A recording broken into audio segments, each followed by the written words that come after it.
Hello Beagles, GlitchMasta here. Today we're going to be doing some very specific predictions for Halo 6.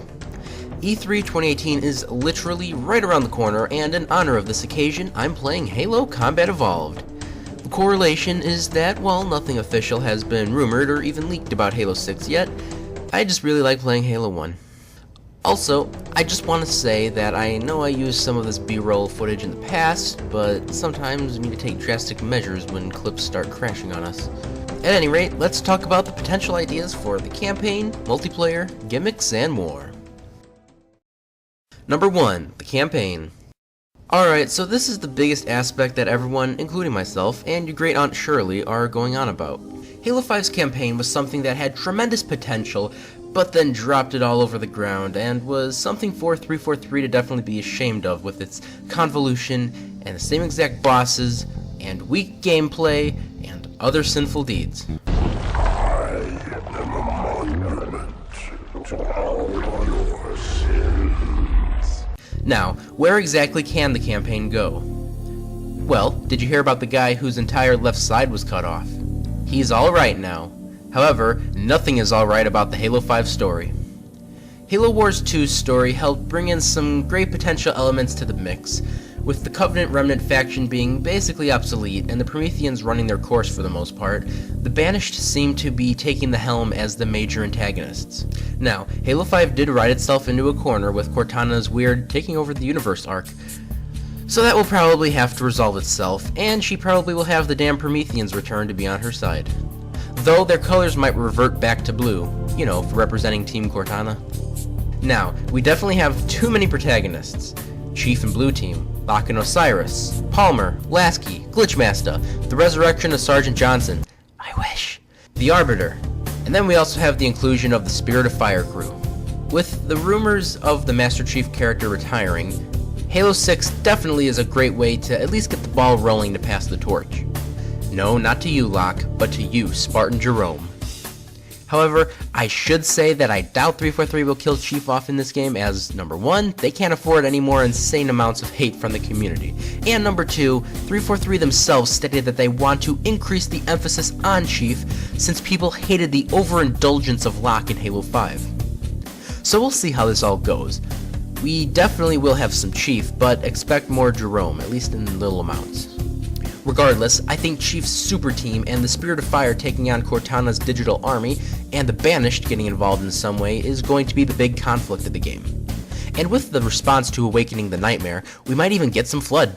I think too that the theory of Cortana actually being dead and this being a trick by the Didact, or Mendicant Bias, or even an advanced Flood Gravemind form would be pretty cool. Maybe even Halsey can find a way to resurrect the quote-unquote real Cortana, just like we might be able to resurrect Captain Keyes in order to punch him in the face one more time. Number 2, the multiplayer. Oh my goodness, Halo 5's multiplayer had some unique aspects to it, to say the least.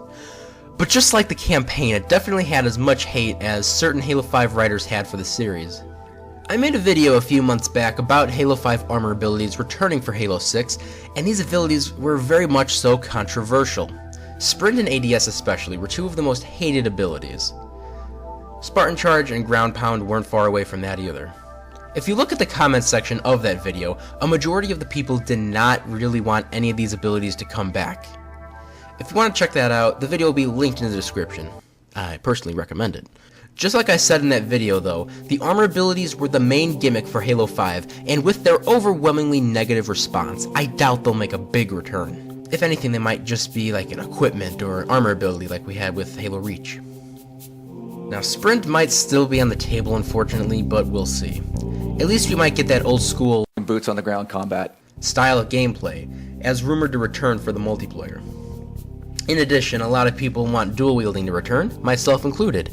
But with the focus on balancing guns and working on improving so many of the things that everyone hated from 4 or 5 MCC, this might unfortunately have to be something to go on the back burner. Maybe for Halo 7 though. In other news, Warzone might make a comeback, but revamped to the point of being even more chaotic, but also to where it is balanced in such a way for farming and large teams of high-ranked players to not completely overwhelm casual lone wolves. Also, they might even change the name from Warzone, who knows. I can't mention Warzone though without mentioning the dreaded rec system. Microtransactions are probably here to stay, as microtransactions make Microsoft's microeconomics happy.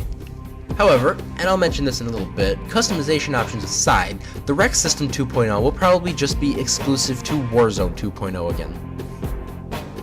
Also, as usual with every Halo release, I say we should expect some fan-favorite multiplayer maps to return.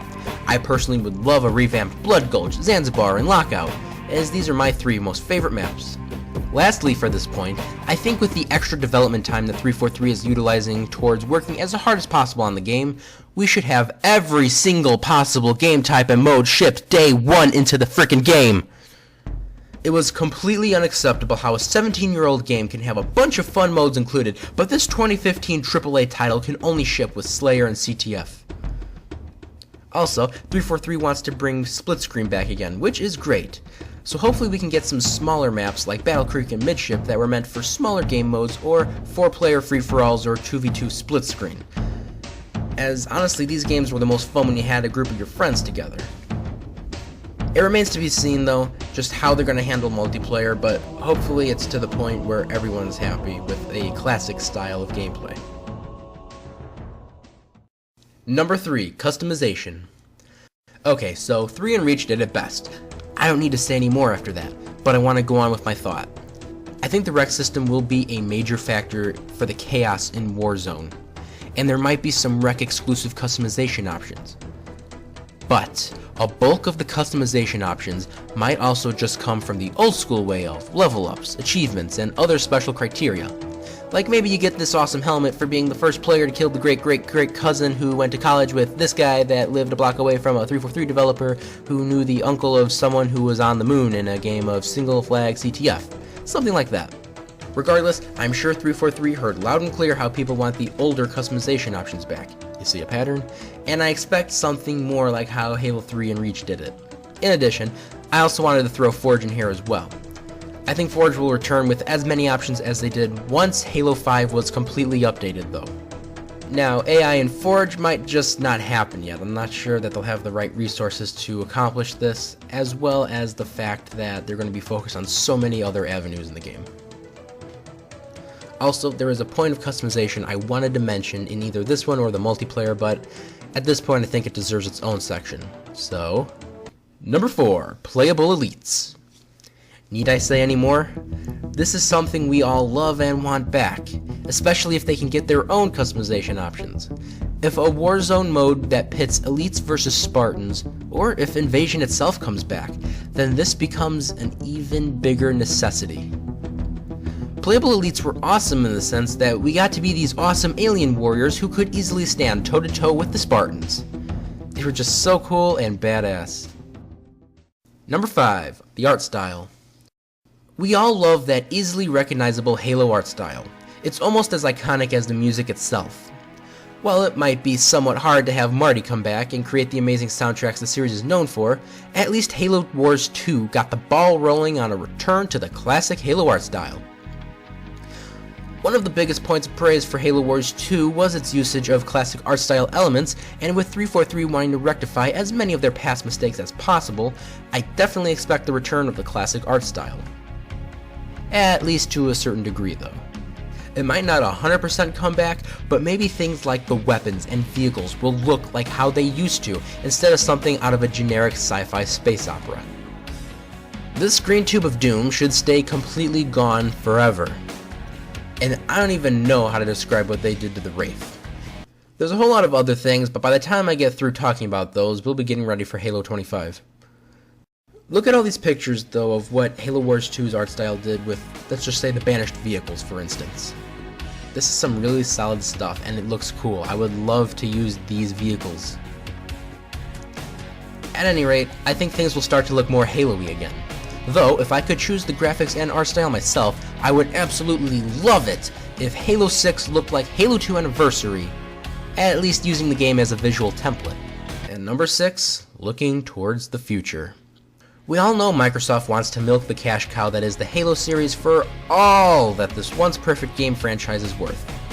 On the plus side, at least a lot of people responsible for the mistakes with Halo 4 and 5 have left 343 in the time since Halo 5's release. With how messed up and crazy the story got in Halo 5, and with Halo Wars 2's attempts at supplementing good story elements into the current storyline, Halo 6 might tragically suffer from a case of damaged goods. Because of where Halo 5 left off, 6 might just have some difficulties, but maybe it can work out in such a way where 6 doesn't end up being too bad. But who knows, maybe Halo 6 can take us back to that former glory. The Halo Championship series will probably remain a thing, but with the old school competitive style of gameplay and less focus on utilizing gimmicky abilities and more of a focus on strategies and the golden triangle of guns, grenades, and melee. In addition, as a video game YouTuber myself, I think the Halo Online community will revive itself with any and all upcoming news for Halo 6. Heck, even if we get a random announcement for Halo 3 Anniversary, at least that'll be something huge and amazing that we've been dying to have for quite some time. 343 will definitely do everything in their power to rectify and avoid making the same mistakes that they previously did with 4, 5, and even the Master Chief Collection to a degree. I made a video about this that I will link in the description about Halo 5's fails and blunders to avoid for Halo 6. Check it out! And lastly, I think Halo 6, as rumored for the past year and based upon certain responses by 343, is going to be that old school style of Halo that we have begged and pleaded for ever since we got that 2012 Halo 4. Let's just pray to the holy rings that actions speak louder than words for 343 and that they truly want to fix what they messed up upon previously and fix and rectify their mistakes. Thank you so much for watching my video. Do you agree with these predictions, and what other predictions for Halo 6 do you have? Let me know in the comments down below. Also, before I wrap this up, I know I promoted 2 of my other videos earlier in the description, but right at the end card of this video in a few seconds, I'm going to have my most recent Halo video that I am super proud of. It's the untold true story of Halo 1. I worked really hard on it, and I love it to death, and if you haven't seen it, please go check it out. Also, before you go, please leave a like and share this video, hit subscribe as quickly as Osiris killed Joel Mdama, and pet a dog. My name is GlitchMasta, and as always, peace!